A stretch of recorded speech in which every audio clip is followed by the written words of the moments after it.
All right. So I want to jump on here, kind of talk about what my recovery days and rest recovery days typically look like. And then I'll go through a couple scenarios and the reasoning, some of the reasonings why, and how you can manipulate your rest days to help with recovery, depending on what you have access to. So recovery is just as important as the application. Years ago when I was younger, I would really push on the workouts and my recovery suffered. I pushed over training multiple times. Just not understanding the some of the volume that I was taking on with my workouts. So what I have done past the age of 40 is started really investing in different apparatuses and things to help with my rest recovery days. I typically cycled, depending on my programming, I'll do a 4 day split. And Wednesdays, like today, is my rest day. So depending on how I feel, I might do certain modalities, and I have access to a couple different ones. And then I'll talk about what I'm looking to throw in as well. But I'll have to monitor my percentage of body fat and lean tissue as I throw that. That's more of a nutritional modality, so it'll be more for longevity. I'll talk about that here in a second. So couple of things I do on my rest recovery day is I typically won't take a load. I've taken loads in the past. Maybe it's just really short, sweet. Maybe I've had some really a lot of soreness. What I would do then, if I did have a lot of soreness, I have access to a sauna and cold plunge. So I would do both those modalities. I try to do those modalities on a 3 day rotation. I don't do them on the days I work out, just based upon my schedule. So I try to dose them on Wednesday, Saturday, Sunday with the hot and cold contrasting methods of therapy. So cold plunge, sauna. If on a Wednesday I was really, really sore, another modality that I may do is just a light load, like some sled pushing. If I didn't get out and walking is probably going to be the number one. If I can get some steps in, or if I can get some sled work in, what that's going to do is going to punch up my oxygen supply, blood supply to those muscles, get that nutrients in there, help with that recovery process. But before I do all that, and I've talked about this a lot, and some of my clients know, and some of the individuals who've worked with me know, one of the main components that I do is soft tissue manipulation based upon the Chapman reflex, RPR, and the central nervous system. I always do that. That's my warm up. And it's going to increase your mobility. It's going to help your workout. It's going to keep you safe.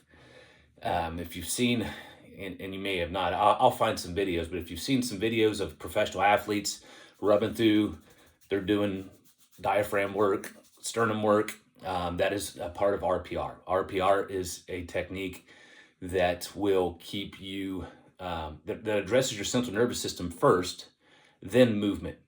Because if we go straight into movement mobility work, it's not going to do you any good because you're not addressing the reasoning why. Our central nervous system is the main component that allows us to move properly. We address that central nervous system first, Chapman reflex, diaphragm, psoas, glute. Then I would go into movement. So sometimes I might have to do my central nervous system component if I'm really sore. I'll just do the central nervous system, Chapman reflex areas of the RPR, and then I'll use my Theragun on those spots and be good and move on. So that's one of the components that I use a lot. I use it before every workout, but even if days I'm really sore, I'll address my central nervous system first. I'll do the RPR, Chapman reflex, stimulate, and then I will start my movement patterns if I need to. Typically, it's going to be movement patterns I do for that day. I just warm up a couple sets, start taking the load, and then go from there. So rest recovery days for me, again, it's going to be, if I'm really, really sore, I will do obviously all my modalities with my soft tissue, starting with central nervous system, and I might take some small loads. If I'm not really sore, obviously I'll go through the hot and cold therapy.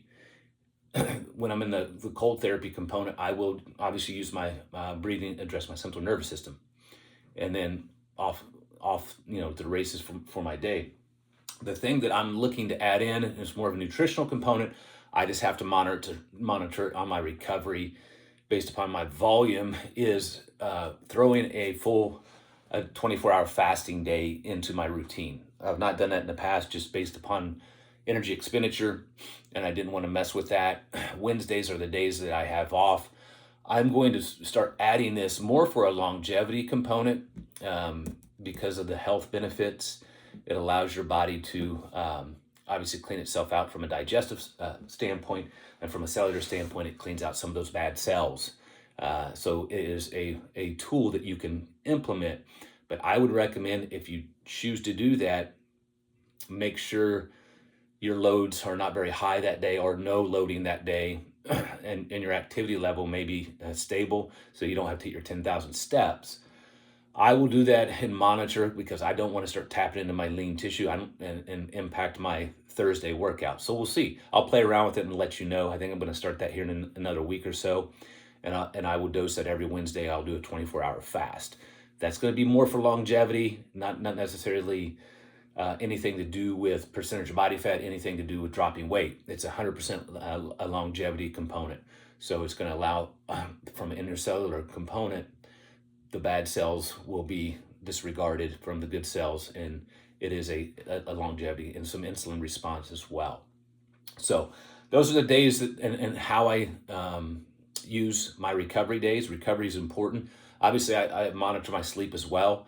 That's going to be important, because you can monitor loads and output and HRV as well. So these are some tips that I utilize to help with recovery, because understanding once we get past the age of 40, recovery, even in before that, but we can continually push through without some of the